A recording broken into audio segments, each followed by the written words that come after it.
Hello বন্ধুরা, তোমরা সবাই কেমন আছো? আমিও খুব ভালো আছি, তাই চলে আসলাম আজ নতুন একটা ব্লগ নিয়ে।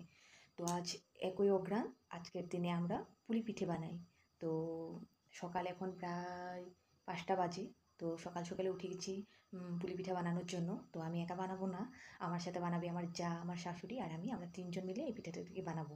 তো এই পিঠেতে আমরা খাই, তো বাকি বাঙালিরা আজকের দিনে এই পুলি পিঠাটা খায় না। তো বাকি বাঙালিরা মানে আমরাও বাঙালি, তো মানে কিছু কিছু কাস্ট আছে না, যে নিয়ম থাকে, কেউ কেউ ১ই অঘ্রাণে খায়। তো অন্য বাঙালিরা পৌষ পার্বণ যেটাকে বলে, পৌষ পৌষ মাছে এটা বানানো হয়। শুধু এটা না, পৌষ মাছে অনেক বিভিন্ন ধরনের পিঠে বানানো হয়, আমাদেরও বানায়, কিন্তু ১ই অঘ্রাণে মানে এই যে পুলি পিঠাটাকে বানানো হয়। তো চলো যাক, আমি কি করে মানে রান্না না বানাবো, তো চলো দেখা যাক। এই যে বন্ধুরা, চালটা দিনেই ভিজানো ছিল, তো এখন মিক্সারে করে নিচ্ছি। তো দেখো, গুঁড়ো হয়ে গেছে। তো এখন গুঁড়োটাকে একটা থালের মধ্যে রেখেছি। তো এখন আমার শাশুড়ি মা এগুলোকে চালবে। চালে মানে যেগুলো দানা দানা থাকে না, ওগুলোকে আবার মানে মিক্সিতে করা হয়। তো দেখো, ভালো সুন্দর হয়েছে একদম গুঁড়োটা। তো এদিকে আমার যা মিক্সারে করে নিচ্ছে, আর আমার শাশুড়ি সে করছে কি চালছে, আর আমি নারকেল কুড়াবো। তো নারকেলও আমার কুড়ানো হয়ে গেছে, এই দেখো। তো এখন পুরটাকে বানানো হবে গুড় দিয়ে আর নারকেল দিয়ে। তো আমরা দু যা মিলেমিশে করছি আর কি, দেখো। তো সবার মুখ দেখানো হচ্ছে না, আমরা কাজে এতই বিজি। তো একজনে করলে একজনে ভিডিওটা করছি, আরেকজনে করলে আরেকজনে ভিডিওটা ধরছি আর কি। এই দেখো, পুরো রেডি হয়ে গেছে। তো রান্না করার সময় যদি দেখাই তো কি হবে বলো, মুখ দেখে আর কি লাভ।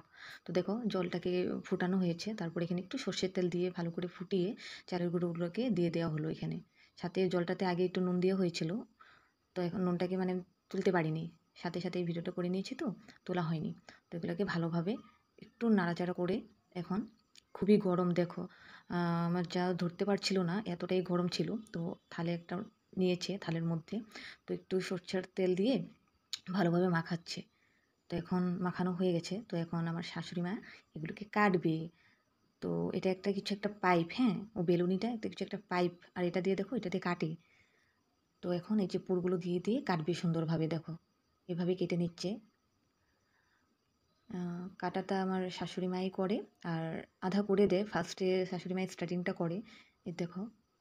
তারপর আমিও করি, তারপর আমার যাও করে। এই যেগুলো আমি এখনো ভাজছি দেখো, শুকনো খোলায় ভাজতে হয়, এখানে তেল দিতে লাগে না, মানে তেল দেওয়া হয় না, সুন্দর করে এভাবেই সুন্দর হয়ে যায়। দেখো কীভাবে সুন্দর হয়েছে, দেখতেও দারুণ। আমার না সব পিঠের মধ্যে এই পিঠেটা না আমার খেয়ে মানে খুব ভালো লাগে, ফেভারিট মানে আমার এটা।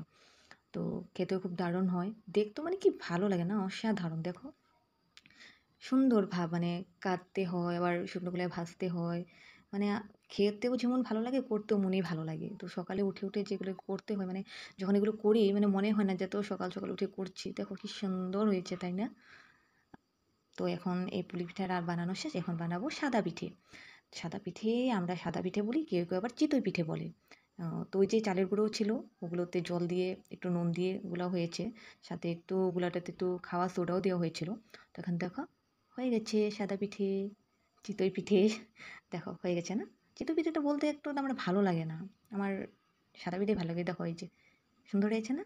তো বন্ধুরা, ভালো